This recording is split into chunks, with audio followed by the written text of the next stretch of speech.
The date is January 5th, 2026, and while the mainstream media is focused on the political turmoil in the streets of Caracas, a much more sinister event is taking place under the shroud of darkness.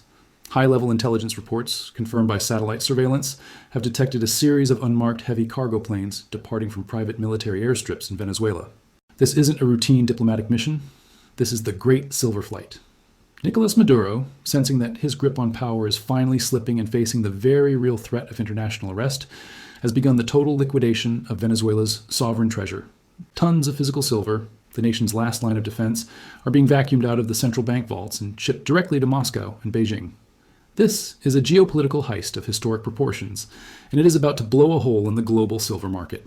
Why is Maduro moving the metal now? For a dictator facing the end, digital assets and paper currencies are useless. He knows that the US Treasury and Interpol can freeze bank accounts with a single keystroke. But physical silver?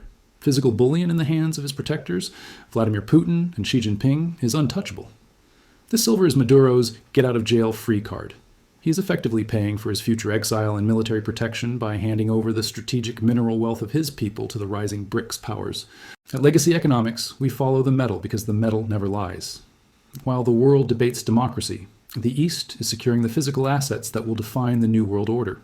Legacy Economics has analyzed flight tracking data and leaked manifestos labeled as diplomatic medical supplies. But the weight and the security surrounding these flights tell a different story. These planes are heavy lifters, capable of carrying metric tons of bullion. The destination? Moscow's Vnukovo International Airport and China's strategic hubs. These shipments represent the final vault drain of the South American continent. Every bar of silver loaded onto these planes is an ounce removed from the Western financial system forever. This silver is being taken off the global market, not to be traded, but to be hoarded in the deep vaults of the Kremlin and the People's Bank of China. Russia and China are not just receiving this silver, they are actively facilitating its escape. For Putin and Xi, this is a massive win-win scenario. They get to acquire thousands of tons of silver at a time when the global supply is in a terminal deficit. And they do it while further weakening the US dollar's influence in Latin America. By providing Maduro with a physical clearinghouse, they have created a parallel financial system that bypasses the US dollar, the SWIFT system, and Western sanctions entirely. This is the ultimate proof that the 2026 financial world has split in two. One side, based on paper promises, and the other based on hard, tangible metal. The timing of the Maduro heist could not be worse for the Western world. As we discussed in our previous videos, the global silver market is already facing a structural deficit of hundreds of millions of ounces. Now take several hundred metric tons of Venezuelan silver and lock them away in Russia's strategic reserve. This is silver that will never hit the COMEX or the LBMA. This is silver that will never be used to cover the massive short positions held by JP Morgan or Bank of America. Maduro has effectively cut one of the last remaining supply threads of the Western world, and the resulting supply shock is going to be felt in every electronics factory and solar plant from Silicon Valley to Germany. This move by Maduro is the final nail in the coffin of US economic sanctions. For decades, Washington believed it could control the world by controlling the flow of digital dollars. But Maduro, Putin, and Xi have proven that hard assets are the ultimate loophole. You cannot sanction a bar of silver when it is moving on a military cargo plane. By trading physical silver for military and political protection, Maduro has rendered the US Treasury irrelevant. This is a black swan event for the dollar's sovereignty. It shows the world that if you have real metal, you don't need the permission of the New York banks to survive. The industrial world is watching this heist in total panic.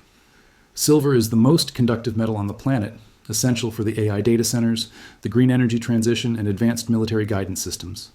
As Maduro ships Venezuela's reserves to the east, the industrial bottleneck in the west is tightening.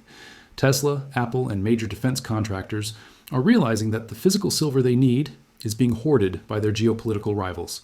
We're entering an era of commodity warfare, where the winner is not the one with the most money, but the one who actually holds the atoms. Legacy Economics insiders suggest that this heist is part of a broader protection for bullion agreement signed in late 2025. Putin has reportedly offered Maduro a secure villa and private security in exchange for the total transfer of Venezuela's remaining precious metal reserves. This is a classic dictator's exit strategy.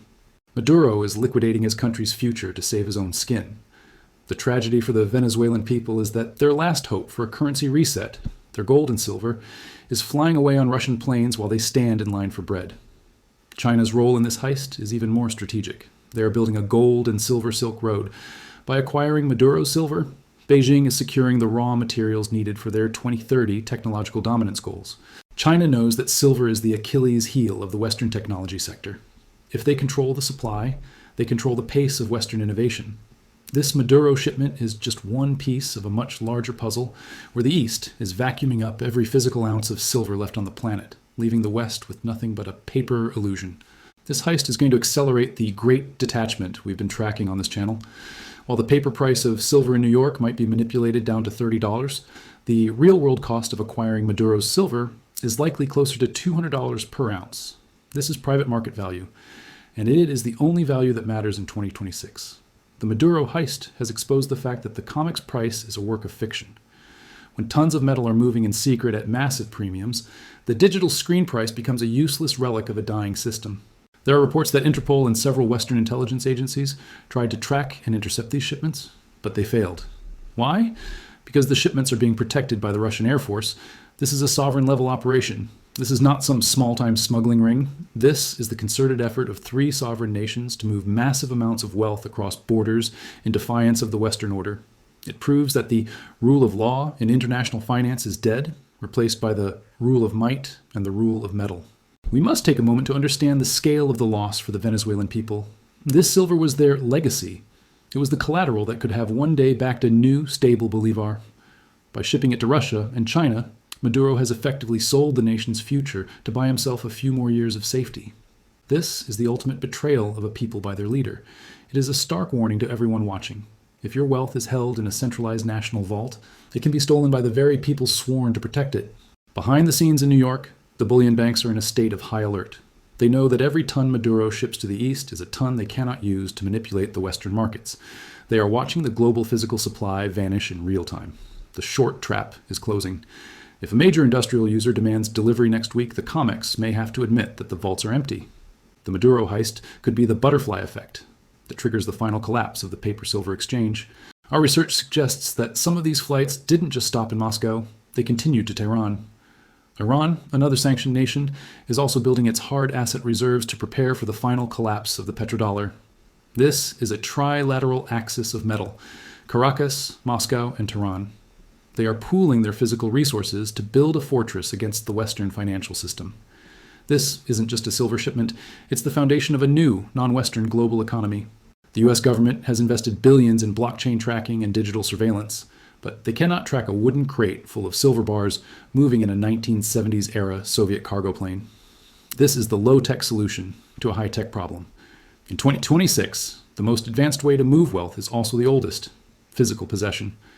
Maduro has proven that in a crisis, the most sophisticated digital system is no match for a heavy metal heist. When the market fully realizes that Venezuela's silver is gone, the price of industrial components will skyrocket. This will lead to a secondary wave of hyperinflation in the West. From your iPhone to your solar panels, everything will become more expensive because the raw input, silver, is being hoarded by dictators and their allies. The Maduro heist is not just a news story, it is a tax on your future purchasing power. Legacy economics warns that the cost of living is about to hit a new silver-driven peak.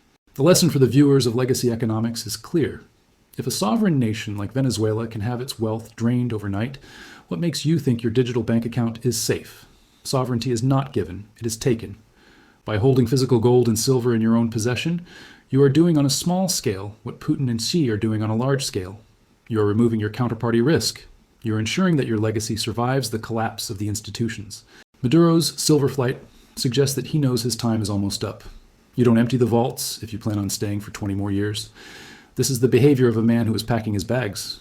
When Maduro finally flees, the world will discover that the Venezuelan central bank is an empty shell. The silver will be in Russia, the gold will be in China, and the Venezuelan people will be left with nothing but paper promises. Don't let your personal economy follow the same path. We are witnessing the great wealth migration.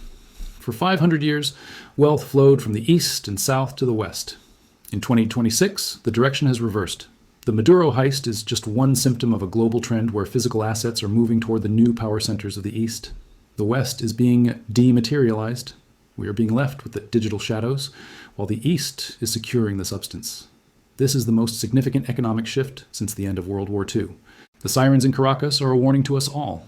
The system is breaking, and the elites are making their final moves to secure their own safety. Maduro has shown us the endgame: drain the vaults, bypass the dollar, and flee with the metal. At Legacy Economics, we believe the only way to win this game is to play by the same rules as the elites. Secure your physical position, ignore the paper noise, and prepare for the day the music stops. Subscribe to Legacy Economics for the daily truth as we track the final days of the fiat empire. Your legacy depends on it.